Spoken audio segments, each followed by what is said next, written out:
Sales is a dirty, dirty word. I think it's because you think of that car salesman, he's got the slick back hair, he's pushy, right? People are a lot smarter and they've got a very, very good bullshit radar.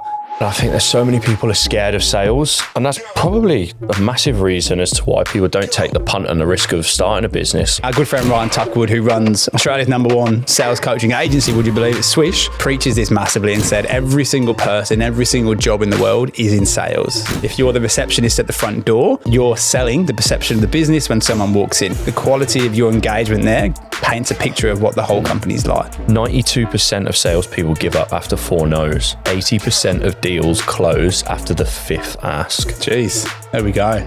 So 92% of people will give up before the point where 80% of sales are made. Salespeople are some of the highest paid people in the world because they're comfortable with rejection and they almost get into a mindset of, fuck it, I don't really care if this person says no. Don't let the fear of your current state stop you from achieving your future state.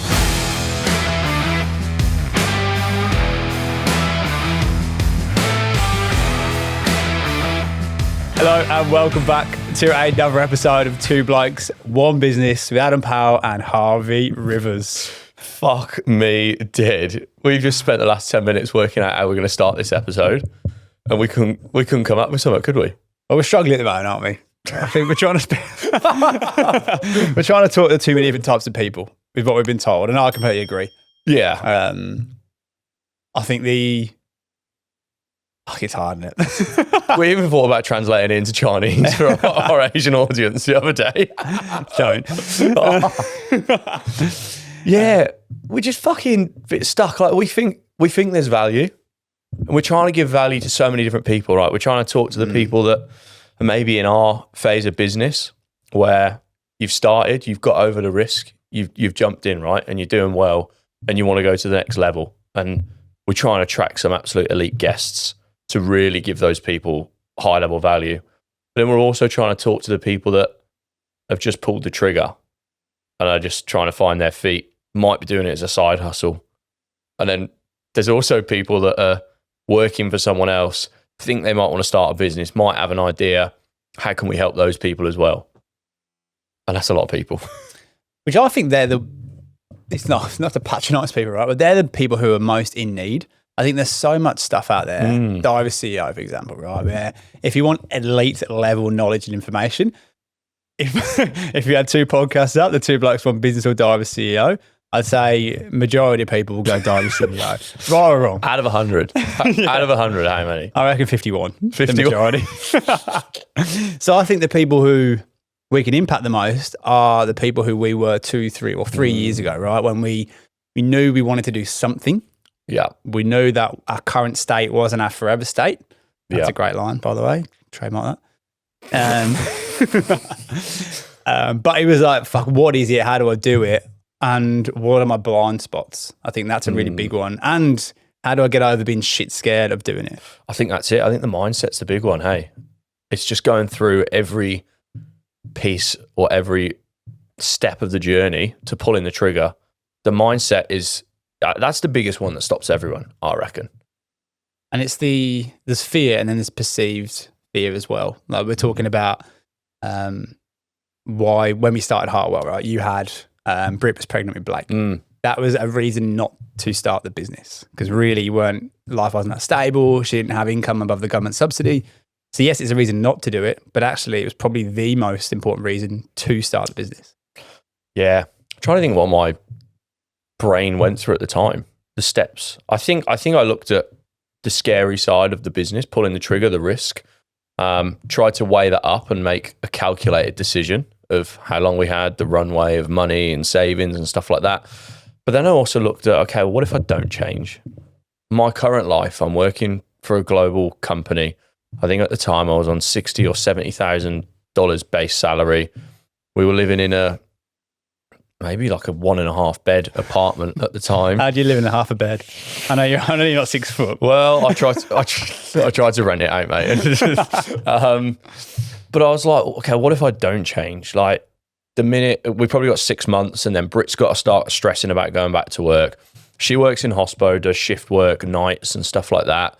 Then we've got to be mucking around with daycares for Blake. And I'm like, that sounds way shitter and like way more painful and stressful than actually go and take a punt on yourself, have a nudge. Because if it does work out, mate, you can have a lot more comfortable life. And now sat here today, she hasn't been to work in 3 or 4 years because she's been bringing up our 2 kids, which is a privilege in itself. And like very jealous. It's very, very fucking hard. And I honestly couldn't do it. But some of the stuff she gets to see, I think a lot of mums would go, fuck, I wish I could do that. And that all came from just taking a punt. And being in control. Yeah. Like, you just decided to absolutely take ownership of the situation and then do a business or start a business where you're in control of how well you do based off how hard you work, how much you learn, how much you implement your learning, rather than just go, oh, yeah, but the timing's wrong, but maybe next year's a bit easier, maybe when Blake's been born, and maybe this, maybe that.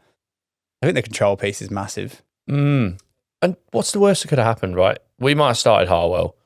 It fell over. It didn't work within 3 months. With our track record and the results we'd had in the recruitment world, there'd have been 3 or 4 or 5 agencies that would have taken us in a heartbeat. So I think there's always a fail safe you can implement as well to go, if this doesn't work out, the worst case scenario, and that was what that would have been for us at the time, is actually all right. I think one of the biggest barriers to people starting their own business is a very, very good segue into what we want to talk about today. I can't believe they all believed that for like 5 minutes, that we didn't know what we were going to start the episode with. We've done 30 episodes. We've just pretended we didn't know. We went into that planned story and then bang, segue. Sales. Today's episode, sales. Duh. Sales is a dirty, dirty word, isn't it? Yeah. It is. I don't know why it is. I think it's because you think of that car salesman, he's got the slick back hair, stinks of fags. Fuck off, mate. I think I did that for about 6 months, just minus the fags. And it's pushy, right? It's just trying to get me to commit to something that isn't the right thing for me, short term or long term. That's the impression of sales.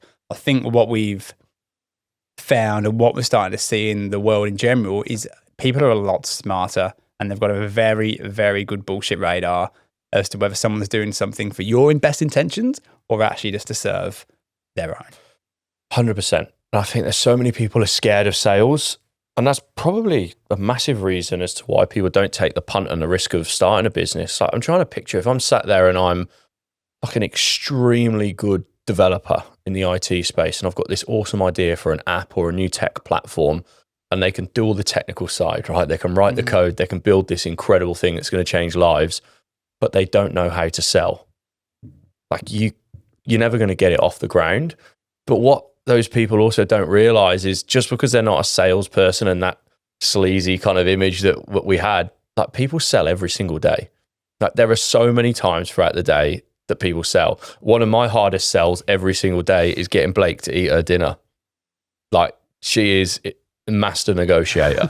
Like, she's got me all over. Get that from her mum. Honestly, you're like, come on, just 2 more bites. You have a bit of chocolate. And then she go, yeah. And then walk off, ask her mum, Dad said I can have some jockey. I'm like, what the fuck? That's so good. But even down to deciding what pub to go to onto the weekend, right? Like, that's a sale in itself. Lads, we should go to Burley Pav because the sun's shining. Great, done. Well, no, I want to go to the Tropic. Well, mate, I tell you what we can do. We'll start at the Pav. We'll have a couple there, get hungry, head down to the Tropic, big feed, back up to the Pav. Done. What do you think? I'm in. Sold. Another client. So everything's sales. And I think our good friend Ryan Tuckwood, who runs Australia's #1 sales coaching agency, would you believe it, Swish, preaches this massively and said every single person, every single job in the world is in sales. If you're the receptionist at the front door, you're selling the perception of the business when someone walks in. The quality of your engagement there paints a picture of what the whole company's like. How fast you answer the phone, if you let the phone ring out, or if you pick it up after 3 rings, that's a very different experience for that potential customer. So you're selling them on your company's punctuality, professionalism, and everything else. So everyone's in sales, and I think the sooner you can understand what sales is and the flick in your brain to sales is actually service rather than pushing people into things, I think that's when you remove a lot of fear. And sales has changed a lot. Like, the old saying is, oh yeah, he's good at sales. He's got the gift of the gab. that gift of the gab person in today's day and age is the worst salesperson. The best salespeople today are the ones that listen more than they talk. They actually understand a client's problem and then tailor a solution based off that.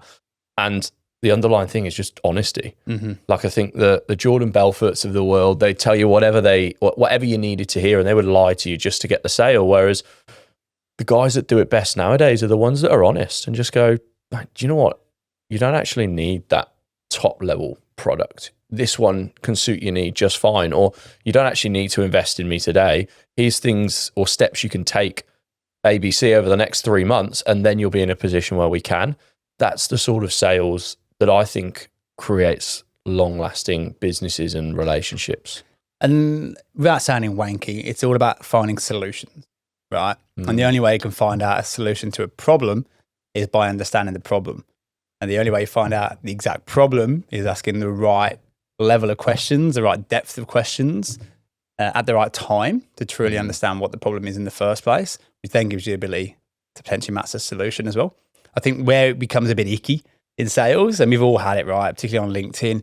I've got the perfect solution for your marketing function of your business. So we get it all the time. We can give you 10,000 leads for $10. You don't understand the problem I've got. I haven't got a leads problem potentially, right? So what you're selling me actually isn't a solution. It's just a distraction. So I think it's the depth and the curiosity you've got at the front end to actually understand what problem you're trying to fix. Then doesn't make it seem like you're selling, because then you're providing advice. You're a trusted advisor saying, hey, these are some potential solutions to the problem you've just told me you have. Can I walk you through how they might be able to help? Biggest comfort people that might be scared of sales should take is that those people that say, I have the perfect solution for you, they still make sales. So true. So can you imagine if you actually learn a process? Because sales is just a skill like anything else. It's like riding a bike, doing a handstand, whatever you want to do. It's learning a process. So imagine if you can actually do that and articulate some real high level value after you've understood the needs of your potential end user. If those guys that I've had it all the time, LinkedIn in mails, like literally pitching me a service saying it's a perfect solution, they maybe don't know what I actually need. And then this is my bugbear, they send you their fucking price list. Yeah. I'm like, are we really doing this? But they're businesses and they're in business and they operate and they're making money. So how easy is it to stand out if you learn it properly and do it well? And that's the big thing, like standing out. And then I hazard a guess here and play the numbers. These kind of people, it's a volume game. It's how many single one-off transactions can I get out of a list of 10,000 people off a big data scraper, rather than repeat business, referrals, word of mouth, which is where you build a business that, one, requires less effort because you get inbound leads rather than always being the one banging on the door, but then it goes back into service. Someone stuck their neck out in the line and said, hey, you need to call Harvey from Harwell because I've used this service and he helped me and I think he can help you too. Having that third party back up what you believe is right about your service and someone who's a living proof and some social proof of their having used your service before is so powerful. Break it down. Inbound lead, outbound lead. If I've never done sales before, what is that? Outbound lead is your cold calls, your cold outreach email campaigns and the sequences that go on for 2 years with every month they get hit up. Essentially anything you do as the salesperson out to your market or to your customer or to your client, that's outbound. You're trying to drum up business. Inbound is when they decide to call you, email you, text you, inquire on your website, anything where they've had the first action to come back into you to then essentially invite you into a conversation, right? It's so important to action inbound leads really quick, and it's so important to get straight to the reason why they inquired in the first place rather than just going to a generic pitch. So it's almost a different mindset. I think for me, outbound is you want to get the reason you're calling across as fast as you can. You want to share the potential value you could give them who you've helped similar people like them with before, ideally dropping names who are their competitors in whatever space it is. And then you want to book in a time to talk in a bit more detail and depth because really you just interrupted their day with a cold call. Let's have it. I knew you were going to say that. I'll go. You role play. I'll be me, you be client. Oh, okay. All right. Harvey, Adam Powell from Harwell. How have you been? Yeah, good. Thanks, mate. How are you? Yeah, great. Thanks for asking. Now, Harvey's reason for the call. I appreciate you busy. I just have helped a project manager who's in a similar kind of boat to you from what I can see on LinkedIn. He's recently moved to the area and he hasn't got too much of a network. Actually, I'm going to scrap this. I've fucked it. Oh my God. I've gone the wrong way. So here we go. Even the fucking guys have been doing it for ages. I've gone the wrong way. I've gone candidate, but I think client's more valuable. Yeah, I reckon. All right, here we go. Here we go. Harvey. Take two. Harvey, Adam Powell from Harwell. How have you been? Yeah, good. Thanks, mate. How are you? Mate, great. Thanks for asking. Now, mate, the reason for the call is we are a recruitment agency based here on the Gold Coast, specialising in construction. Been doing it for 7 years. We've just helped a competitor of yours, John Smith Builders, find a new PM for a 20 mil high rise they've got going up in Surfers. Now, I know just from doing a bit of research, mate, you're in the same kind of areas as them, deliver the same kind of projects, and I also know how hard it is to find these kind of project managers. Luckily, I've managed to find a couple who weren't right for this one, but are still available. Now, is it worth a follow-up conversation where I can share a bit of info on why these guys could be suitable, potentially on what you've got coming up, and we can share a bit more about how we could work together? Fuck. I don't know how you know. I'm actually about to put a 25 miller up next to fucking John Smith Builders with a couple extra levels on it.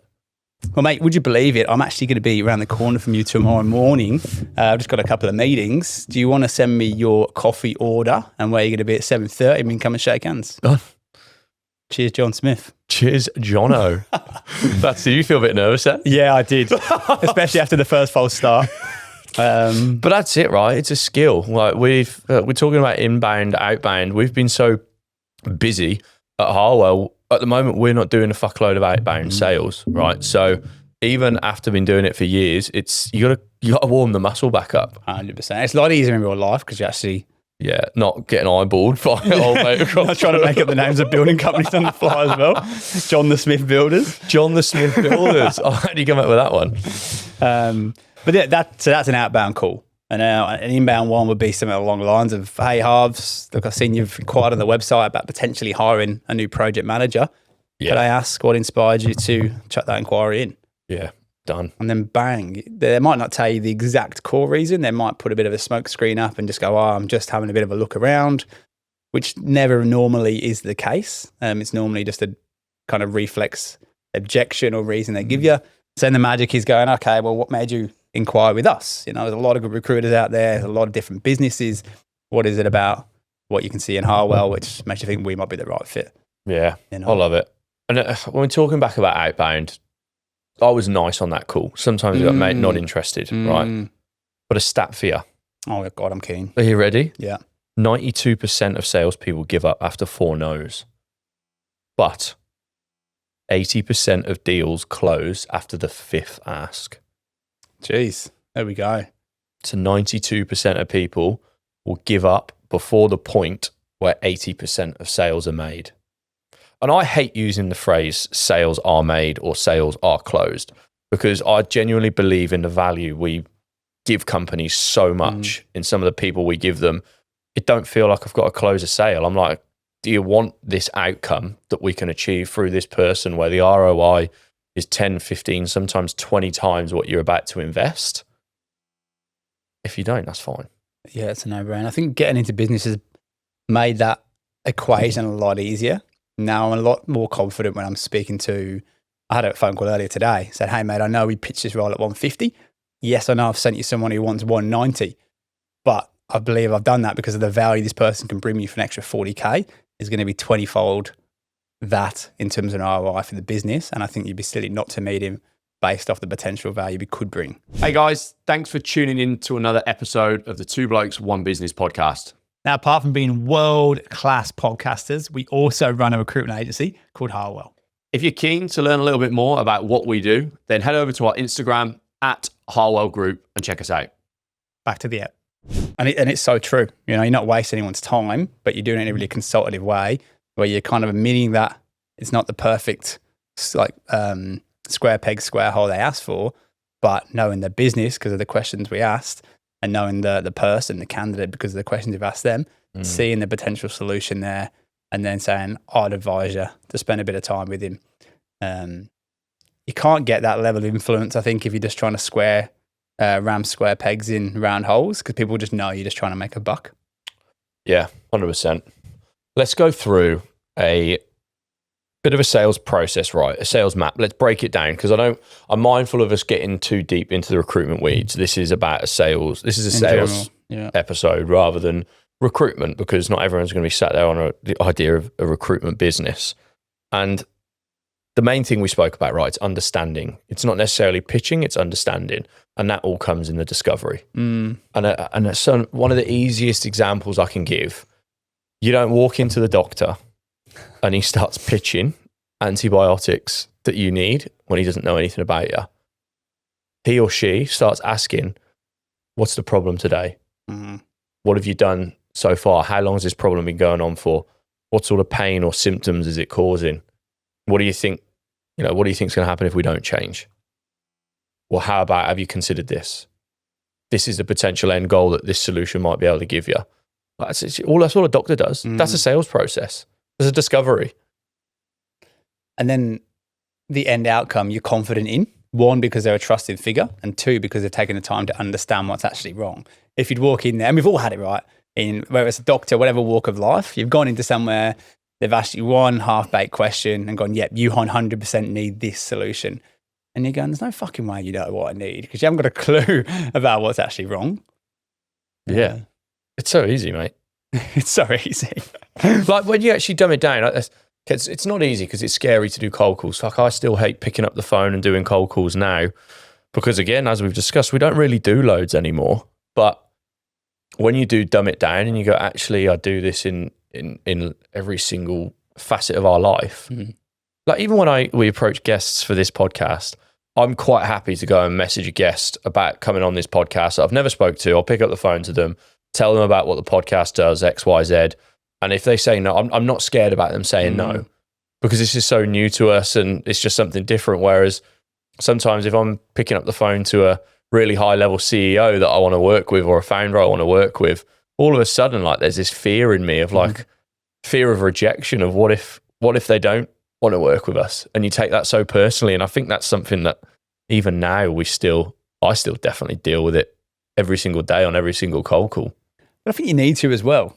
But I think if you haven't got that nervousness, then it potentially comes across as arrogance, which then it's more about you than about the person you're trying to help, which then comes across in the tone of voice you use, the words you use, and kind of your reason for the call. So I don't think that's a bad thing. And I think you should never lose that because then you do the level of prep before the call. You make sure you're speaking to the right person. You make sure you've got a bit of background history and context so you're not wasting their time because you know your reason for the call. You make sure you've got a bit of an idea of what a good outcome is for that person if everything goes well as well. So I think it's almost respecting people's time at that side too. So let's recap, mate. So far, sales. We've worked out that people do it every single day in their life. They do it in areas that they don't realize. They do it in areas where when you don't associate it with sales, it's not scary. And we've actually fine-tuned of how when you apply that to a certain profession or a service that you might be able to help someone, what it looks like and the outcome that can achieve. Are we on the right track? I think so. We've done a couple of role plays. One was shit, one was good. I want to get you to do one before the end of the call. Yeah, that's fine. And then we spoke about discovery, right? The power of the questions you're asking to then actually be able to prescribe the right solution, if you use your doctor's analogy, at the back end. What about the fear of rejection? Right? Because that's essentially what sales, what holds people back from sales. I think if you knew every phone call was going to be a yes, you'd call everyone and you'd be buzzing off it. I think the fear of rejection in sales and in business even, that's the number one killer and the number one inhibitor to momentum, to then sales, which is then revenue through the door, which then allows you to hire more team members, which allows you to grow different business units. And really all of that stuff you want at the other side of the canyon or the pot of gold at the other side probably starts and finishes with how good you are at sales. Yeah, fear of rejection, I think, is the number one thing. You can be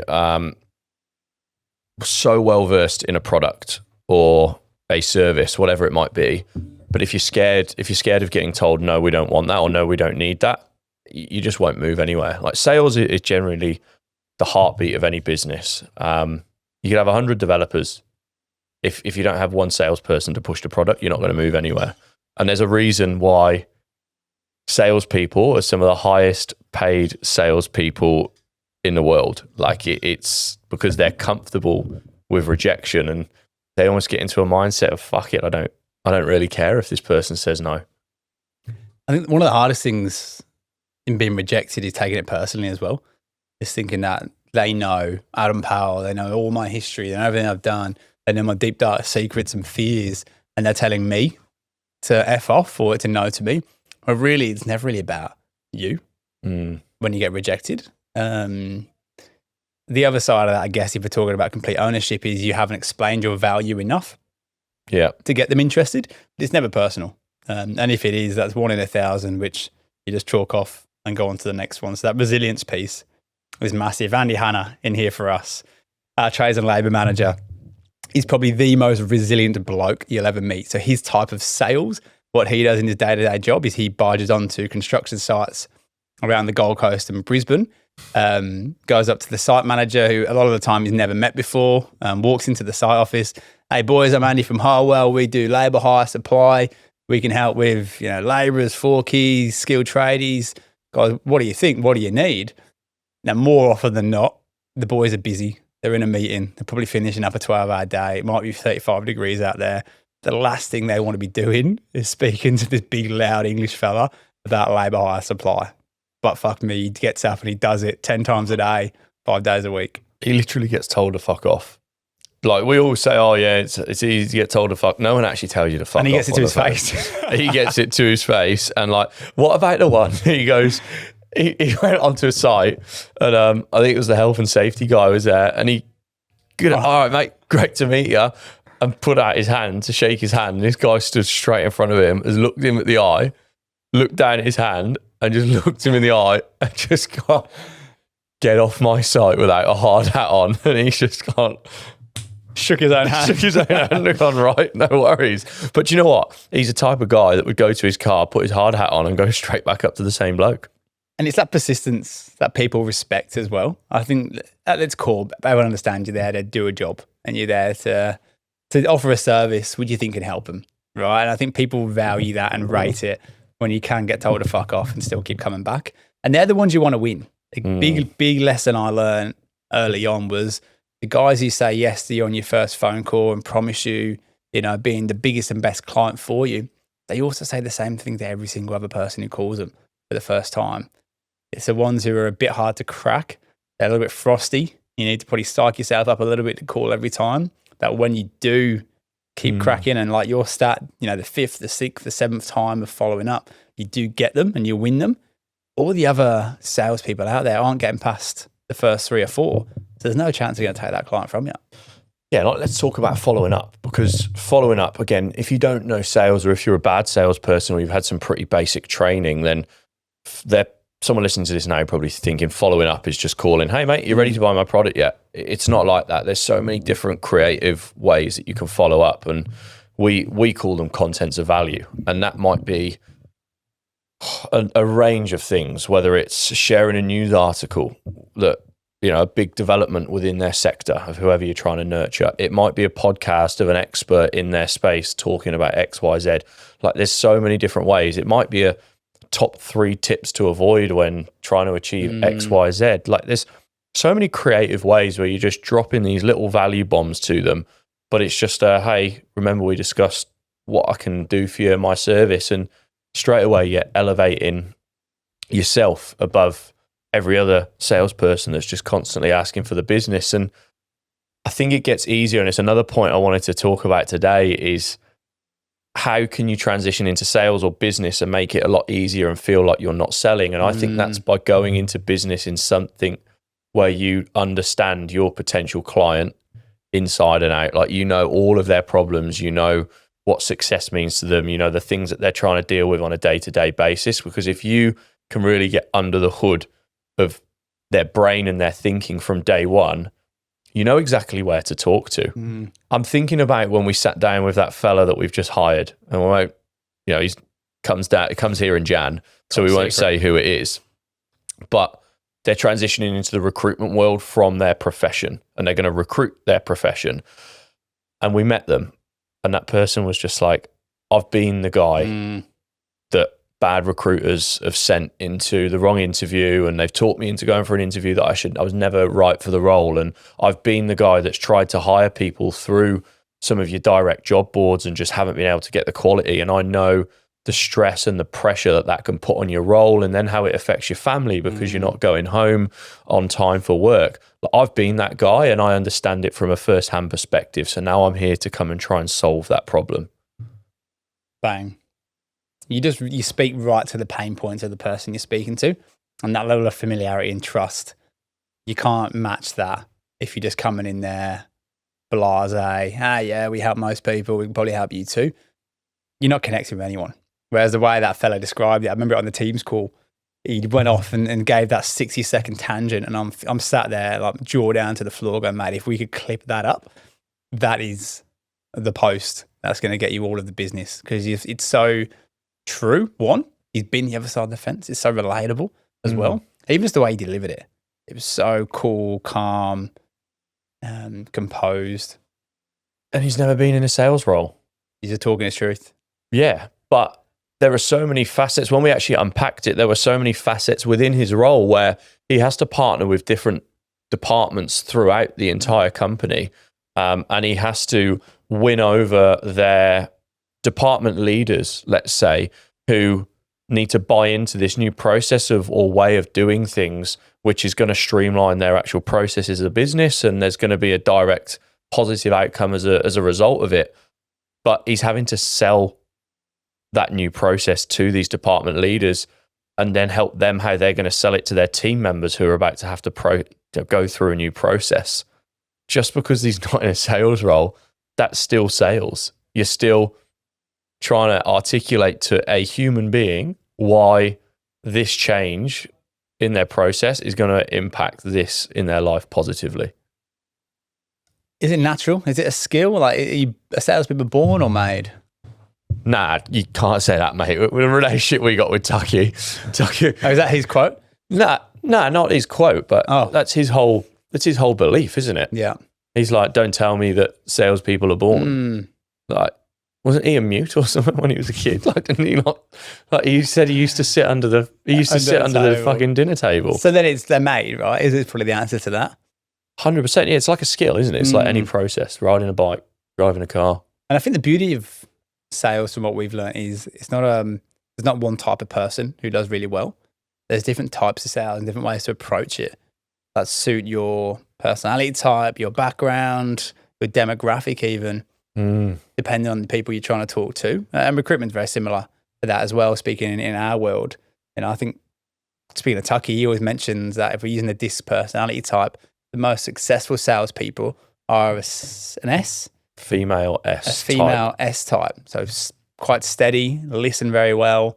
Process driven. Very process driven. So we're talking about follow-ups. They'll follow a pipeline process where after 2 weeks they get this touch point. After 2 weeks they get that touch point. There's so many different personality types that maybe, like yourself, for example, who wants real super quick results.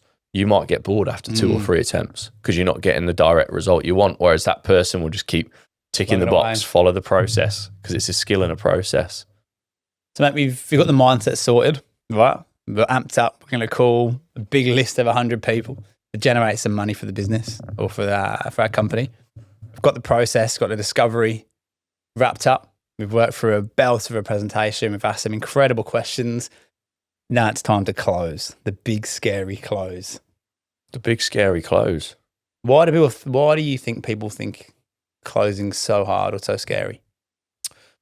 I think it's crunch time, isn't it? I think they've done all this work, like you've been doing the dance, and again, the old school mentality, and I think quite a short-term sales mindset.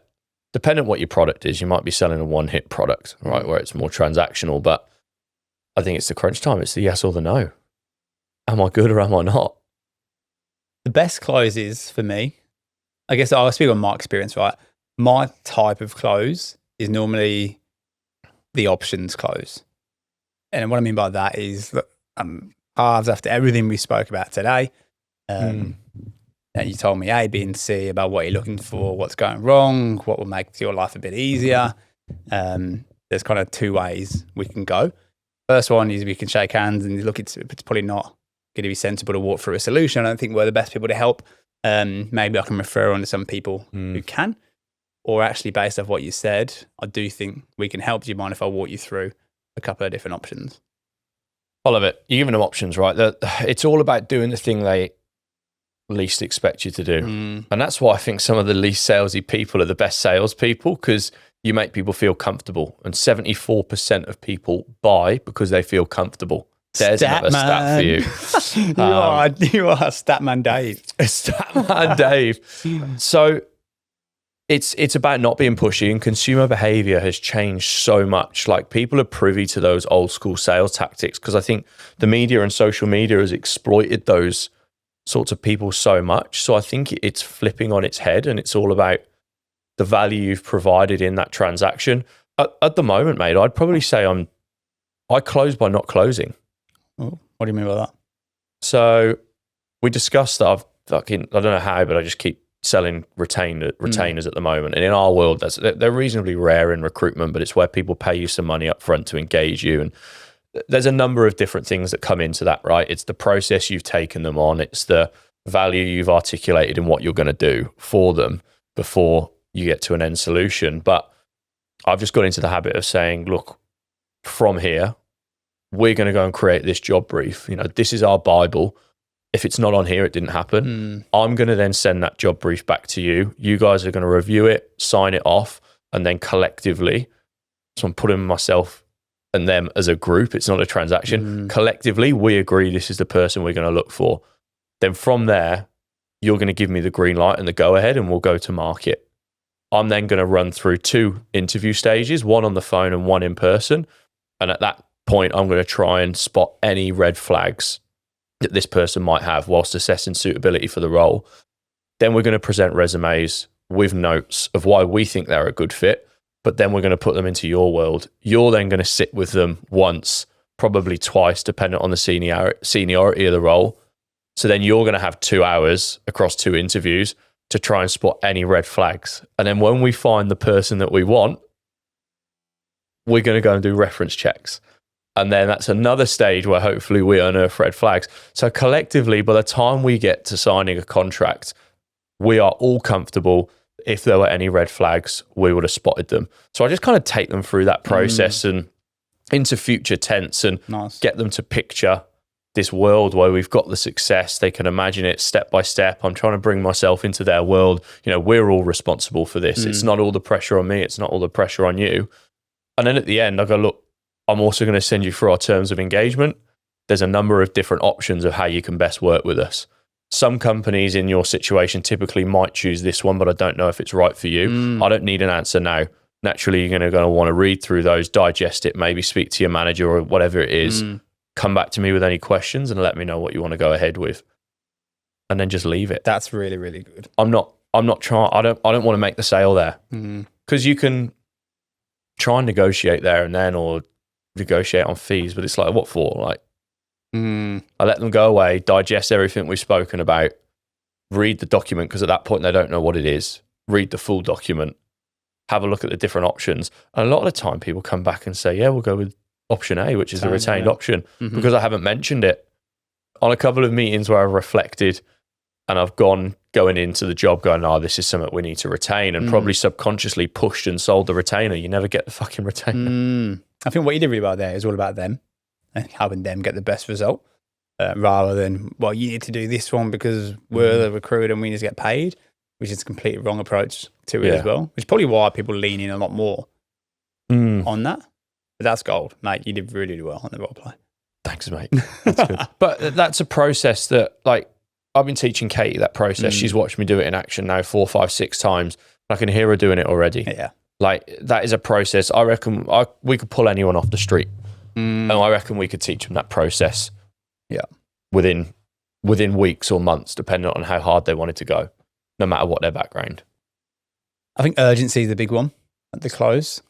And not urgency, you have to sign this today, but urgency either in terms of availability of your time Yeah. Which I think for us, and I actually think we do this well enough, mate, to be honest, because we're pretty time poor with running the world's best podcast.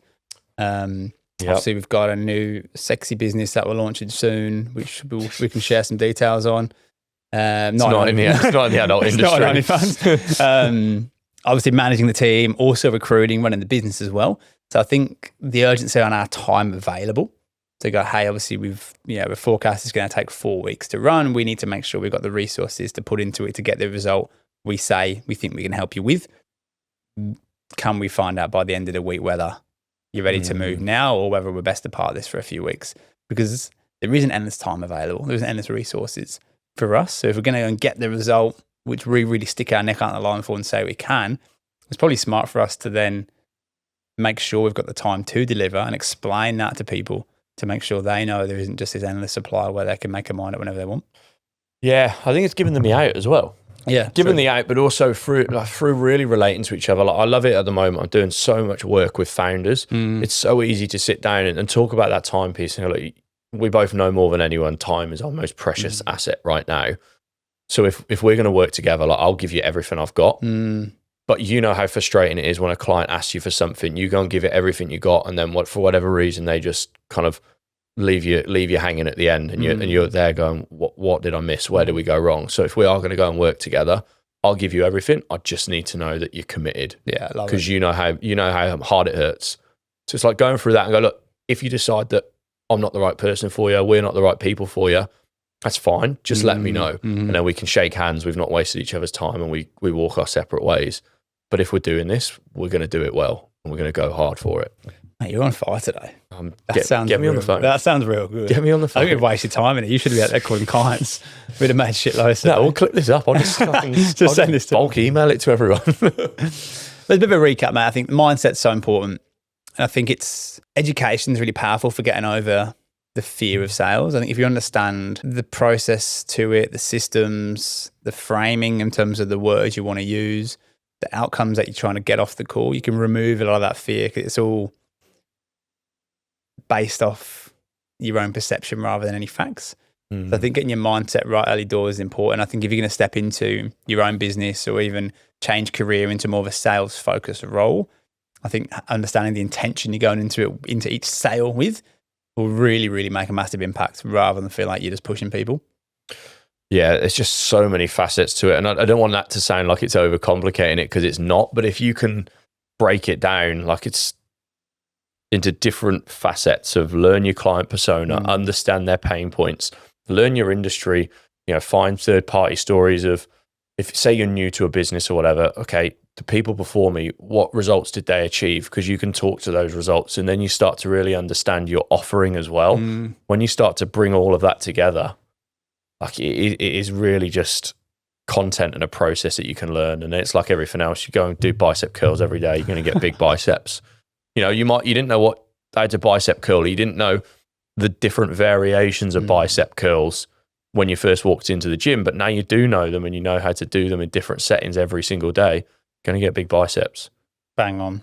And refine the process as well. Again, like, sales isn't something you ever complete.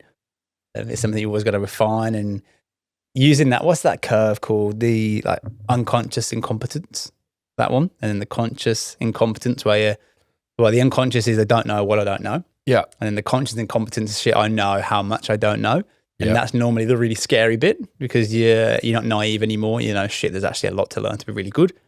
And then you get to conscious competence.